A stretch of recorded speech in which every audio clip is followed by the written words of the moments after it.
नेपाल के मेरे भाइयों और बहनों,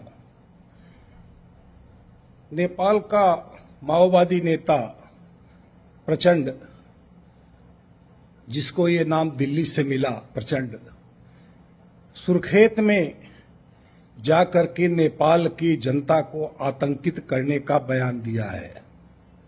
वो बोला है कि यदि 15 गते का कार्यक्रम काठमांडू में हुआ नेपाल की जनता द्वारा, नेपाल में हिंदू राष्ट्र लाने के लिए अगर नेपाल में काठमांडू में 15 गते का कार्यक्रम हिंदूवादी, राजावादी या राष्ट्रवादी लोग करते हैं, तो उसकी पार्टी के कार्यकर्ता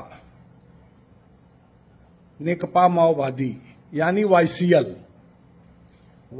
अगर कहीं भी काठमांडू में या नेपाल में दिखेगी तो अच्छा नहीं होगा। बहुत धमकी तुमने दी, दिल्ली के दम पर, चर्च के दम पर, अमेरिका और यूरोपियन यूनियन के दलालों के दम पर। प्रचंड, अब सुधर जाओ। तुम्हारी ये धमकी जो तुम सुर्खेत में जाकर के धमकी दे रहे हो ना, पूरे नेपाल को, नेपाल की जनता को, हिंदुओं को, हिंदूवादियों को, राजावादियों को, हिंदू राष्ट्र वापस लाने वालों का आंदोलन को, शांतिपूर्ण आंदोलन को, तो ये नोट कर लो। अब तुम्हें दिल्ली, तुम्हारी रक्षा तुम्हें नहीं कर पाएगी। तुम्हें तुम्हारे आका जो अमेरिकी और यूरोपियन यूनियन के दलाल जो दिल्ली में बैठे हैं ना, या बाप्टिस्ट चर्च के लोग जो बैठे हैं ना, हमारे देश में छुप के बैठे हैं, जिसको जो माओवाद यहां भी चलाते हैं हमारे देश में, अगर तुम्हें यह घमंड है कि हमारे देश के अमेरिकी यूरोपियन यूनियन के दलाल और उनकी सेना जो माओवाद के नाम पर हमारे भारत में भी तबाही मचाती है, लेकिन आजकल उसकी हिम्मत नहीं है मोदी सरकार के रहते।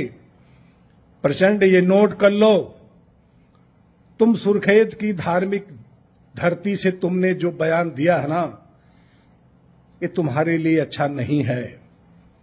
तुम माफी मांग लो नेपाल की जनता से, तुम हिंदूवादियों से, देशभक्तों से माफी मांग लो। तुम्हारा ये बयान बहुत ही खराब रास्ते पर ले जाएगा तुम्हें, तुम्हारे नेपाल को। ये तुम्हारा ही नेपाल नहीं जो तुम सोचते हो नेपाल तुम्हारा ही है। ये नेपाल आतंकवादियों का नहीं है, वाईसीएल जैसे खूनी लोगों का नहीं है। ये नेपाल की जनता का है। प्रचंड, तुम भी वही हो। तुम नेपाल को नेपाल नहीं समझते हो, तुम्हारी धरती वो नहीं है। तुम तो विदेशी की औलाद हो, तुम भी बाहर से आए हुए पुरखों की औलाद हो। तुम्हें नहीं पता गोरखा क्या होता है। तुम झूठे गोरखा हो ही नहीं।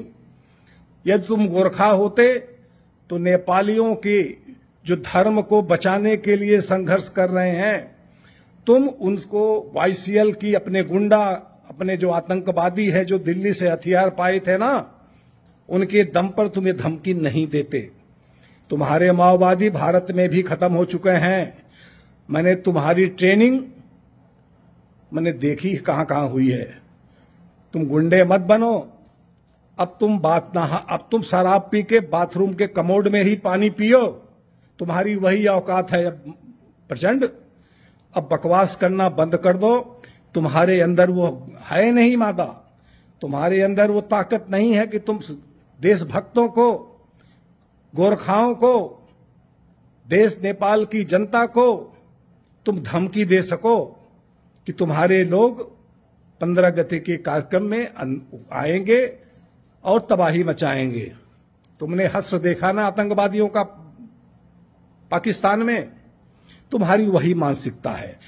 और जो तुम्हारी मानसिकता है ना, हम सब भारत के हिंदूवादी, राष्ट्रवादी और नेपाल के राष्ट्रवादी और हिंदूवादी वही मानसिकता रखते हैं तुम्हें तबाह करने की, जैसे पाकिस्तान को तबाह किया गया। आतंकवादी की औलाद तुम दोबारा ऐसी अगर बात की ना, तो मैं पशुपतिनाथ जी की और गोहेश्वरी माता की कसम खा के प्रतिज्ञा लेकर कहता हूं, तुम्हारा विनाश शीघ्र ही होगा। ये बात नोट कर लो। अगर तुम्हारी वाईसीएल जिंदा है ना, तो नेपाल की एनडीए भी जिंदा है। वो सो नहीं रही है। तुम्हारी हर हरकत को, तुम लोगों की हर बात को, तुम्हारी हर गोली को, तुम्हारे हर बम पर नजर रखी हुई है। आतंकवादी कहीं के सत्ता में बैठे, सत्ता सुख भोगने वाले, सत्ता को से नेपाल को लूटने वाले आतंकवादियों, तुम्हारी मानसिकता बदली नहीं है। अमेरिकी दलालों ने, यूरोपियन यूनियन के दलालों ने, दिल्ली में बैठे अमेरिकन यूरोपियन के दलालों ने तुमको सत्ता में बिठा दिया। राष्ट्रवादियों को सत्ता से हटाकर तुम्हें सत्ता में बैठा दिया।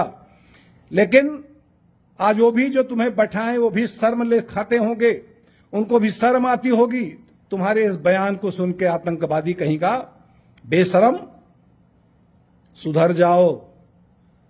अगर तुम्हारा आतंकवाद अभी जिंदा है, तो तुम्हारे आतंकवाद से लड़ने वाला एनडीए भी आज जिंदा है, जिंदा हो गई है। तुमने जिंदा कर दिया है और तुम्हारी ऊपर निगाह रखे हुए है। ये जान लो। चुपचाप अपने घर में रहो, बोतल पियो, शराब पियो, बाथरूम में गिरो, कमोड में पानी पियो, वहीं सो, और तुम्हारी यही औकात है। और उन लोगों को भी मैं चेतावनी देता हूं जो गोली चलाते हैं, राष्ट्रगान बजने पर मंच पर बम फेंकवाते हैं, उनको भी चेतावनी देता हूं, शांतिपूर्ण आंदोलन को चलने दो। उनकी मांग नेपाल को बचाने की है, तुम लोगों के नेपाल बेचने की है ना। राष्ट्रवादियों को नेपाल बचाने के लिए आंदोलन कर रहे हैं, अपने धर्म को बचाने के लिए, अपनी धरा धरती को बचाने के लिए, अपनी समृद्धि के लिए आंदोलन कर रहे हैं। तुम्हारी भी आने वाली पीढ़ी भी समृद्ध होगी, तो तुम्हें तो दुख होगा ही, क्योंकि तुम्हारी पीढ़ी तो बाहर जा चुकी है। कोई लंदन में, कोई अमेरिका में, कोई कहीं का आके बस चुका है। तुम्हारे लिए तो कोई चिंता है नहीं। तुम्हें तो नेपाल की जनता की चिंता तो नहीं है ना। तुम तो अपने लिए जीते हो, अपने सुख के लिए, अपनी अय्यासी के लिए अपने लिए जीते हो। इसलिए प्रचंड दिल्ली से बनाया हुआ एक आतंकवादी, अपनी इस मंशा को बंद मिटा दो। अब आतंकवाद का नाम दोबारा मत लेना। देशभक्तों को 15 गते से जो शांतिपूर्ण आंदोलन कर रहे हैं नेपाल को बचाने के लिए, हिंदू राष्ट्र वापस लाने के लिए, हिंदू मोनार्की या हिंदू अधिराज्य लाने के लिए जो शांतिपूर्ण आंदोलन कर रहे हैं, तुम उनको बंदूक, उनको गोली, उनके बम की धमकी मत दो। तुम्हारा वाईसीएल को एनडीए चुपचाप देख रही है। अब तुम्हें दिल्ली से कोई सहायता नहीं मिलने वाली है। अब यहां पे वो सोनिया की सरकार, सोनिया की अमेरिकी सरकार, सोनिया की आतंकवादियों की सरकार अब नहीं है। यहां पे मोदी और योगी की सरकार है, ध्यान रखना। तुम पुष्यमित्र शुंग की औलाद हो।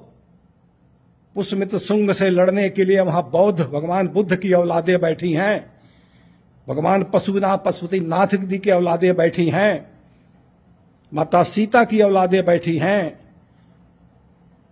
तुम अपने औकात में रहो। वहां नाथ संप्रदाय का त्रिशूल भी है। तुम अपनी औकात में रह के बात करो और धमकियां मत दो। अगर 15 गते के कार्यक्रम में कोई भी गलत काम तुम्हारी तरफ से हुई या सरकार की तरफ से फिर गोली चली, ये जान लिए। मैं लिख के देता हूं, एनडीए दोबारा तबाही के लिए तैयार बैठी है। आपके पुलिस चीफ ने निवेदन किया था वाईसीएल के लोगों से कि शांत रहो, बेचारे शांत हैं और शांत रहेंगे। अगर तुमने बदतमीजी की, अगर तुम्हारी वाईसीएल या तुम्हारी गुंडा पार्टी कुछ वहां गलती की, तो उसको तुम भोगोगे।